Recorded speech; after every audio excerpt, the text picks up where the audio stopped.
A straight red card in the World Cup. It's the ultimate unappealable sanction in global sports. You are sent off, you miss the next match, period. But what happens when the absolute rule of the game collides with the absolute power of geopolitics? A red card gets erased. For 64 years, since 1962, an automatic World Cup red card suspension had never been lifted. Not once. Until a sudden, unprecedented political intervention shattered that exact precedent, sending shockwaves that extended far, far beyond the soccer pitch. Welcome back to Learning with Pratik. If you're new here, I try to increase neuroplasticity by exploring a new topic every day. I do all the reading and researching so you don't have to. Today's explainer unpacks one of the most astonishing institutional reversals in modern sports history, the case of Folarin Balogun. Part 1. The Incident. Folarin Balogun's foul.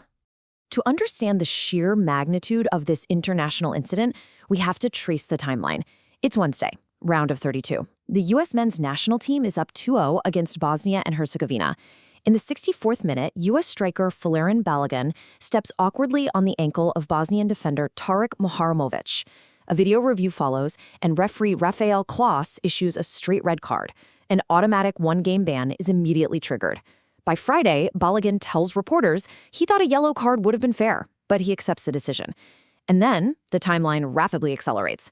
On Saturday, an unbelievable shift occurs. The White House directly contacts FIFA. And by Sunday morning at 10:31 a.m. Eastern Time, a message quietly appears in the U.S. Soccer Federation portal. The suspension is placed on a one-year probationary delay. Part 2. The player, Folarin Balogun. So why exactly does the executive branch of the United States government get involved in a refereeing decision? It comes down to the sheer statistical gravity Balogun carries. In this tournament alone, he was an absolute revelation. He scored 3 goals in 3 starts, tying historical U.S. World Cup records. Domestically, his club form was terrifying for defenders. He netted 19 goals for his French club AS Monaco, pushing his estimated transfer value to a staggering 50 million euros. He's clinical, he's consistent, he's ruthless in the final third. Losing a player of this caliber, just hours before a massive knockout match against a European powerhouse like Belgium, wasn't just a setback. It was a devastating, tournament-altering blow for the U.S. squad. But his immense value goes way beyond just the numbers. Balogun was born in Brooklyn to Nigerian parents, but raised in England. He actually came up through Arsenal's famed Hale End Academy, playing right alongside superstars like Bukayo Saka, and even represented England at the under-21 level. But in 2023, he made a monumental choice.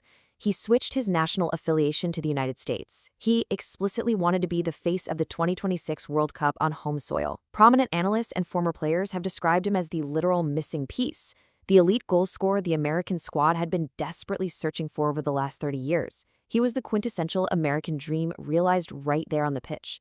Part 3. The phone calls. Presidential pressure. This is exactly where standard sports disciplinary protocol ends and extreme geopolitical leverage begins. This intervention wasn't some standard appeal lodged by a soccer federation. No, the White House itself placed direct calls to the highest echelons of global soccer. U.S. President Donald Trump, who has a well-documented relationship with FIFA President Gianni Infantino, reportedly called Infantino 3 separate times following that red card. The White House World Cup Task Force initiated contact. Even Commerce Secretary Howard Lutnick intervened. Furthermore, a team of attorneys tied to Trump drafted and supplied a 3-page legal memo directly to the U.S. Soccer Federation. That memo outlined how FIFA's own rules might just be flexible enough to allow an appeal. They bypassed the standard channels completely. This move brilliantly illustrates the domestic perspective on the matter.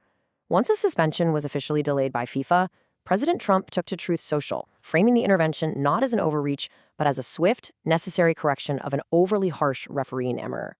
From the U.S. point of view, Balogun's fall had zero malicious intent.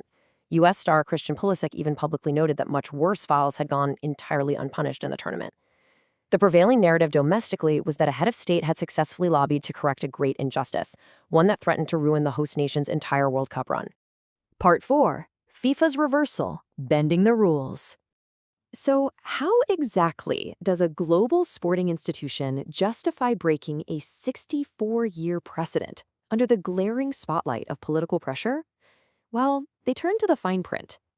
FIFA justified its decision by pointing to Article 27 of its disciplinary code. That article states, a judicial body can decide to fully or partially suspend the implementation of a disciplinary measure, essentially placing the player on a probationary period. They argued this was purely a discretionary decision made independently. However, this perfectly highlights a jarring contradiction. Articles 2 and 15 of that exact same rulebook strictly forbid government interference of any kind in association affairs. Historically, FIFA is completely rigid about this. The rules dictate that soccer must be governed by soccer people, not politicians. Yet here, the rulebook suddenly seemed to bend. To defend their stance, FIFA quietly pointed to a recent, albeit different, situation. Cristiano Ronaldo had previously received a 3-match ban for a straight red card during a World Cup qualifier against Ireland.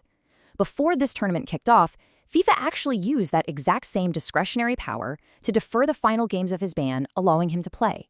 They used this Ronaldo precedent as definitive proof that Article 27 is an active tool, not just a fabricated loophole. But critics were incredibly quick to note that even the Ronaldo reversal came after immense public and political pressure.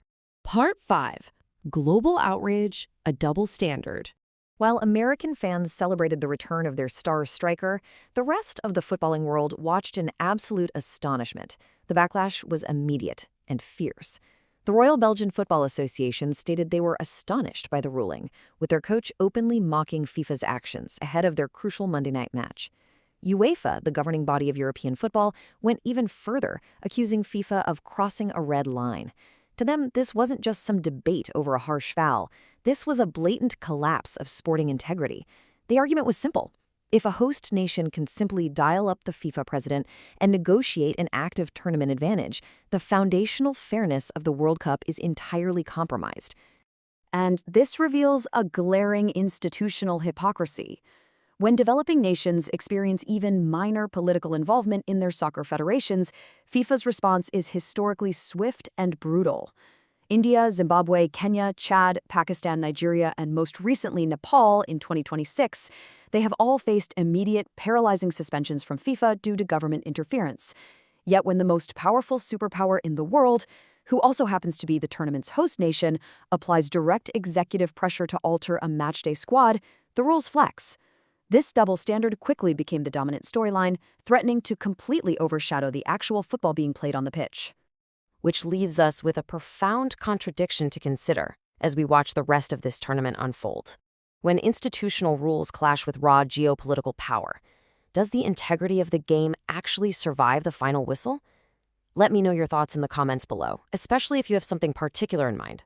Thanks for watching. Tomorrow, we open a different page. Until then, Pratik out.